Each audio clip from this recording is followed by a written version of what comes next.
Hello everyone, it's Miss Quick and I'm reading the chapter called The Performance Space.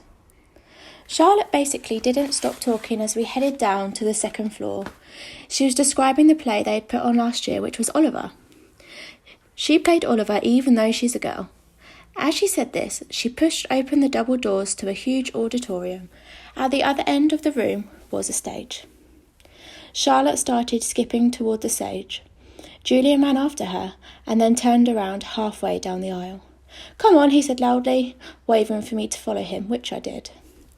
"There were like hundreds of people in the audience that night," said Charlotte, and it took me a second to realise she was still talking about Oliver. "I was so nervous. I had so many lines and I had all those songs to sing. It was so hard." Although she was talking to me, she didn't really look at me much. On opening night, my parents were all the way back in the auditorium, like where Jack is right now, but when the lights are off, you can't really see that far back. So I was like, where are my parents? Where are my parents? And then Mr. Resnick, our theatre arts teacher last year, he said, "Charlotte, stop being such a diva." And I was like, okay, and then I spotted my parents and I was totally fine. I didn't forget a single line. While she was talking, I noticed Julian staring out of the corner of his eye. This is something I see people do a lot with me. They think I don't know they're staring, but I can tell from the way their heads are tilted. I turned around to see where Jack had gone to. He stayed in the back of the auditorium like he was bored. "We put on a play every year," said Charlotte. "I don't think he's going to want to be in the school play, Charlotte," said Julian sarcastically. "You can be in the play without actually being in the play," Charlotte answered, looking at me. "You can do the lighting. You can paint the backdrops." "Oh yeah, whoopee," said Julian, twirling his fingers in the air. "But you don't have to take the theatre arts elective if you don't want to," Charlotte said, shrugging. "There's dance or chorus or band. There's leadership." "Only dorks take leadership," Julian interrupted.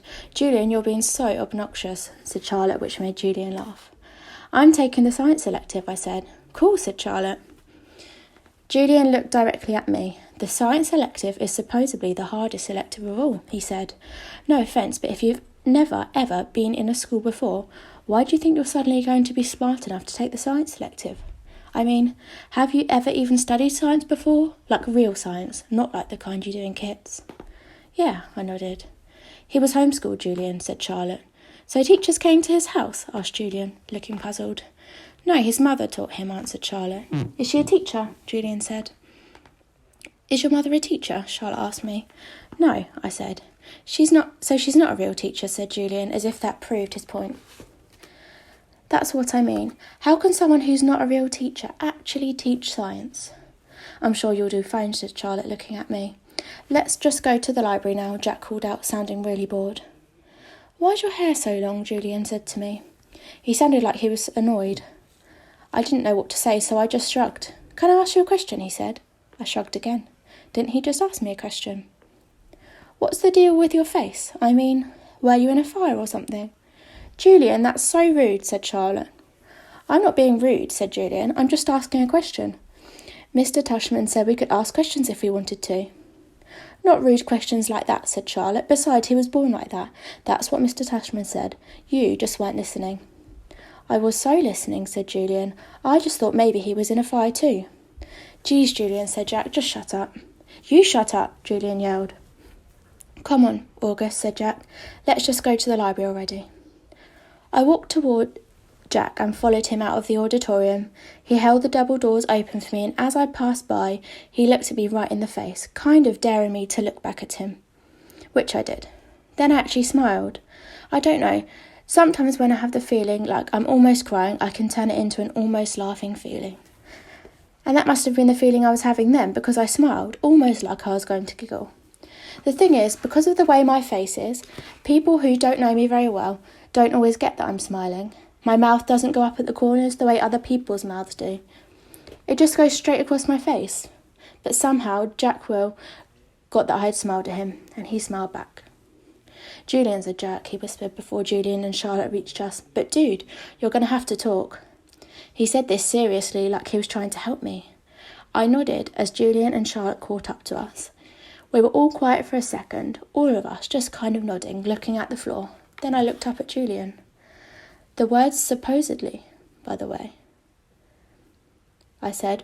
"What are you talking about?" You said supposedly before, I said. I did not. Yes, you did, Charlotte nodded. You said the science elective is supposedly really hard. I heard you. I absolutely did not, he insisted.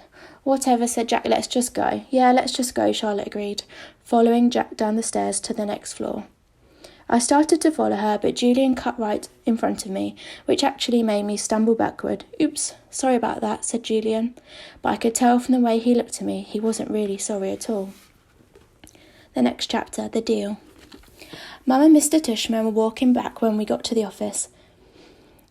Mrs. Garcia was the first to see us come back, and she started smiling her shiny smile as we walked in. So, August, what did you think? Did you like what you saw? She asked. Yes, I nodded, looking over at Mum. Jack, Julian and Charlotte were standing by the door, not sure where to go or if they were still needed. I wondered what else they'd been told about me before they'd met me. Did you see the baby chick? Mum asked me. As I shook my head, Julian said, Are you talking about the baby chicks in science? Those get donated to a farm at the end of every school year. Oh, said Mum, disappointed. But they hatch new ones every year in science, Julian added, so August will be able to see them again in the spring. Oh, good, said Mum, eyeing me. They were so cute, August. I wish she wouldn't talk to me like I was a baby in front of other people. So, August, said Mr. Tushman, did these guys show you around enough, or do you want to see more? I realise I forgot to ask them to show you the gym. We did anyway, Mr. Tushman, said Julian. Excellent, said Mr. Tushman. Again, I told him about the school play and some of the electives, said Charlotte. Oh no, she said suddenly, we forgot to show him the art room. That's okay, said Mr. Tushman, but we can show it to him now, Charlotte offered. Don't we have to pick Via up soon? I said to Mum. That was our signal for my telling Mum if I really wanted to leave. Oh, you're right, said Mum, getting up. I could tell she was pretending to check the time on her watch. I'm sorry, everybody, I lost track of time. We have to pick my daughter up at her new school. She's taken an unofficial tour today. This part wasn't a lie. Via was checking out her new school today. The part that was a lie was that we were picking her up at school, which we weren't. She was coming home with Dad later. Where does she go to school? Asked Mr. Tushman, getting up. She's starting Faulkner High School this fall. Wow, that's not an easy school to get into. Good for her. Thank you, said Mum, nodding. It'll be a bit of a scalp through, though. The A train down to 86th, then the crosstown bus all the way to East Side. Takes an hour that way, but it's a 15-minute drive. It'll be worth it. I know a couple of kids who got into Faulkner and love it, said Mr. Tushman. We should really go, Mum, I said, tugging at her pocketbook. We said goodbye kind of quickly after that. I think Mr. Tushman was a little surprised that we were leaving so suddenly, and then I wondered if he would blame Jack and Charlotte, even though it was really only Julian who made me feel kind of bad. Everyone was really nice, I made sure to tell Mr. Tushman before we left. I look forward to having you as a student, said Mr. Tushman, patting my back. Bye, I said to Jack, Charlotte and Julian, but I didn't look at them, or look up at all, until I left the building. The next chapter, home. As soon as we had walked at least half a block from the school, Mum said, So, how did it go? Did you like it? Not yet, Mum, when we get home, I said. The moment we got inside the house, I ran to my room and threw myself on my bed. I could tell Mum didn't know what was up, and I guess I didn't either. I felt very sad and a tiny bit happy at the exact same time, kind of like that laughing, crying feeling all over again. My dog, Daisy, followed me into my room, jumped on my bed and started licking me all over my face. Who's a good girlie? I said in my dad's voice. Who's a good girlie? Is everything okay, sweetness? Mum said. She wanted to sit down beside me, but Daisy was hogging the bed. Excuse me, Daisy. She sat down, nudging Daisy over. Were those kids not nice to Yogi?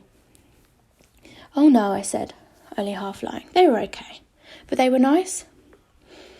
Mr. Tushman went out of his way to tell me what sweet kids they were.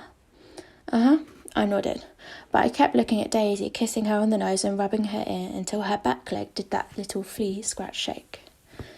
That Julian boy seemed especially nice to me, Mum said. Oh no, he was the least nice. I liked Jack though, he was nice. I thought his name was Jack Will, but it's just Jack. Wait, maybe I'm getting them confused. Which one was the one with dark hair that was brushed forward? Julian. And he wasn't nice? No, not nice. Oh. She thought about this for a second. Okay, so is he the kind of kid who's one way in front of grown-ups and another way in front of kids? Yeah, I guess. Oh, I hate those kids, she answered, nodding. He was like, so, August, what's the deal with your face? I said, looking at Daisy the whole time. Were you in front of a fire or something? Mum didn't say anything. When I looked up at her, I could tell she was completely shocked. He didn't say it in a mean way, I said quickly. He was just asking. Mum nodded. But I really like Jack, I said. He was like, shut up, Julian. And Charlotte was like, you're so rude, Julian. Mum nodded again. She pressed her fingers on her forehead like she was pushing against a headache. I'm so sorry, Oggy, she said quietly. Her cheeks were bright red. No, it's okay, Mum, really. You don't have to go to that school if you don't want to, sweetie. I want to, I said. Oggy? Really, Mum? I want to, and I wasn't lying.